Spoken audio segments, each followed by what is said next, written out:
Hi అండి, welcome to తోట రుచులు. కర్రీ పాయింట్ సిరీస్లో డే 7. రోజులాగే కర్రీ పాయింట్కి వెళ్ళానా, తీరా చూస్తే కర్రీస్ రాలేదు. ఏంట్రా బాబు ఇంకా కర్రీస్ రాలేదు, కస్టమర్స్ వస్తున్నారు వెళ్ళిపోతున్నారని నా చికాకులో నేనుంటే ఆటల్లోనే మా హస్బెండ్ వచ్చారు.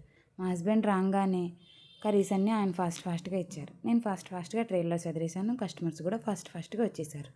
అందరూ వచ్చినాక కస్టమర్ మాతో గొడవపడ్డాడు. అన్నీ కట్టించుకున్నాక కస్టమర్ డబ్బులు ఇవ్వడానికి ఇబ్బంది పెట్టాడు.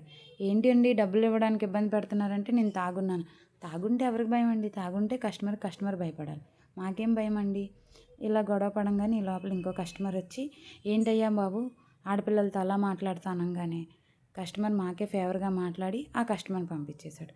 దేవుడి దయ వల్ల ఈ రోజుకి ఆ గొడవ అయిపోయిందండి. రోజు ఇలాంటిది ఏదో ఒకటి కర్రీ పాయింట్లో ఉండిద్దండి, అలాంటి రోజు ఉండదు. మా కష్టాలు చెప్తున్నాను అంతే. మా వీడియో కానీ మీకు నచ్చితే ప్లీజ్ అండి లైక్ చేయండి, సబ్స్క్రైబ్ చేసుకోండి, కామెంట్ చేయండి. మా కర్రీస్ మీరు తినాలనుకుంటే స్విగ్గీలో ఆర్డర్ చేసుకోండి. దగ్గర ప్రకాష్ నగర్లో ఉన్న వాళ్ళు కర్రీ